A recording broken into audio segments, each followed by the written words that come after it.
హైదరాబాద్లోని సంగారెడ్డిలో staff nurse ఉద్యోగాల పేరుతో డబ్బులు వసూలు చేసిన ఇద్దరు మహిళలు అనురాధ మరియమ్మను అరెస్ట్ చేశారు సంగారెడ్డి టౌన్ పోలీసులు. అయితే వారికి మద్దతుగా పోలీస్ స్టేషన్ ముందు ఓ మాజీ సర్పంచ్ ఓవర్ యాక్షన్ చేశారు.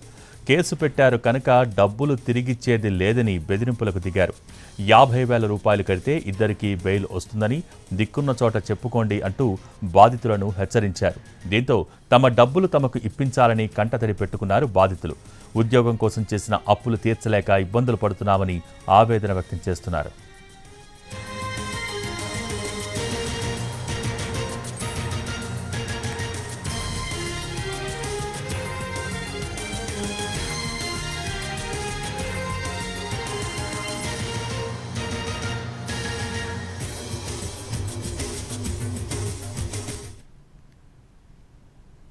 స్టాఫ్ నర్స్ ఉద్యోగాల పేరుతో డబ్బు కట్టి మోసపోయిన బాధితులకు సంబంధించి మరింత సమాచారాన్ని మా ప్రతినిధి శ్రీను అందిస్తారు. స్టాఫ్ నర్సుల పేరుతో అమాయకులను మోసం చేస్తున్నటువంటి ఇద్దరు కిలాడి లేడీలు ఇటు అనురాధ మరియమ్మలను అయితే సంగారెడ్డి టౌన్ పోలీసులు అరెస్ట్ చేశారు. దీంతో బాధితులంతా కూడా సంగారెడ్డి టౌన్ పోలీస్ స్టేషన్ ముందు బైఠాయించినటువంటి పరిస్థితి. ఆ బాధితులు ఉన్నారు, వారితో మాట్లాడే ప్రయత్నం చేద్దాం. అమ్మ చెప్పండి, అసలు పోలీసులు ఏమంటున్నారు, మీరు ఎంత డబ్బులు ఇచ్చారు, ఏమంటున్నారు వాళ్ళు? మేము 1,00,000 రూపాయలు ఇచ్చినాం సార్. డ్యూటీ పెట్టిస్తామంటే ఇచ్చినాము. ఇప్పటి వరకు ఇంకా డ్యూటీ లేదు, ఏం లేదు సార్. నేను హ్యాండిక్యాప్ ఉన్నా, నాకు ఇద్దరు పిల్లలు, చిన్న పిల్లలు ఉన్నారు, నా భర్త లేడు. అప్పు తెచ్చి ఇచ్చినాం సార్ పైసలు. మళ్ళీ ఇప్పుడు అప్పుల వాళ్ళు కావాలంటున్నారు సార్. ఎలా చేయాలి చెప్పండి, మీరే చెప్పండి సార్. ఏమంటున్నారమ్మా ఇప్పుడు మీరు వాళ్ళని అరెస్ట్ చేసారు కదా, ఏమంటున్నారు వాళ్ళు? ఇంకేం సమాధానం చెప్తలేదు సార్. వాళ్ళు ఇస్తారో ఇయ్యరకి తెలియదు. ఎన్నిసార్లు అంటే తిరుగుతా, నా భర్త లేడు, నాకు తోడు లేదు, ఎవరేంటో రావాలా నేను? అదే మా బాధ. మీకు ఏమని అబ్బాయి పెట్టిరమ్మా వాళ్ళు ఉద్యోగాల పేరుతో? అసలు ఏమని అబ్బాయి పెట్టిరు? మీరు గతంలో ఏం చేసేటోళ్ళు అసలు? మేము ఇంట్లోనే ఉంటుంటాం సార్.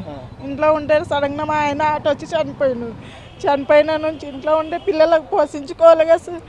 పోషించాలంటే ఇట్లా డ్యూటీలు పెట్టిస్తామంటే సడన్గా వేరే వాళ్ళ దగ్గర తెచ్చి అప్పు ఇచ్చేసినాం. ఇచ్చిన తర్వాత డ్యూటీలు పెట్టియలేరు. 2003లో పెట్టి ఇచ్చినాం.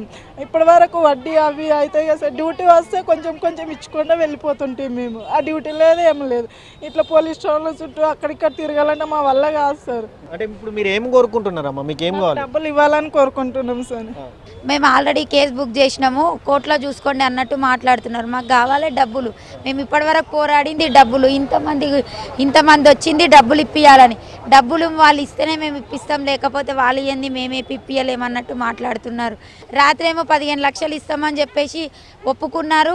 మళ్ళీ సర్పంచ్ వచ్చి 15 లక్షలు ఎందుకు ఇస్తావు, 50,000 పెడితే బెయిల్ వస్తుంది, బెయిల్ మీద బయటకు వద్దు, ఈ 15 లక్షలు ఇచ్చేలేదని అంటే వాళ్ళు మేము ఇప్పుడు ఇయ్యము, ఏం చేసుకుంటారో చేసుకోండి అంటున్నాడు. ఊరికి ఏం న్యాయం చేస్తాడు సార్? సర్పంచ్కి ఏం అవసరం ఇక్కడ రానికి? ఎందుకు ఇల్లు ఇన్వాల్వ్ అవుతున్నాడు? వాళ్ళు ఇస్తా అంటే ఈయన ఎందుకు వద్దు అంటున్నాడు. మరి ఈయన కూడా చెయ్యమని ఉందా ఏందో మాకు తెలియట్లేదు. అంటే ఏమన్నారు మరి పోలీసులు? అంటే అమౌంట్ ఇస్తే కేసు వాపస్ తీసుకుంటామంటే పోలీసు వాళ్ళు ఏమన్నారు? వాళ్ళు ఏమంటున్నారు? అనురాధ మరియమ్మ వాళ్ళ తరపు వాళ్ళు ఏమంటున్నారు? మరియం అంటే నేను అమౌంట్ నా చేయికి ఎవరైతే ఇచ్చినారో ముగ్గురి, అనురాధ అనురాధకైతే మేము మాట్లాడలేము, తను మాకు మాట్లాడలేదు. ఇంకా మరియం అయితే మాట్లాడింది. నేను మాధవి, లక్ష్మి, సువర్ణయ్యి అమౌంట్ నేను చైన్ ద్వారా తీసుకున్నా కాబట్టి వాళ్ళకి ఇవ్వగలుగుతా. నేను మిగతా వాళ్ళకి నా పేరు చెప్పిరు అనవసరంగా వాళ్ళు. మరి వాళ్ళు వేరే వాళ్ళ పేరు చెప్పి వాళ్ళు వేరే ద్వారా కట్టినారు. నన్ను అనవసరంగా ఇన్వాల్వ్ చేసినట్టు మాట్లాడింది తను.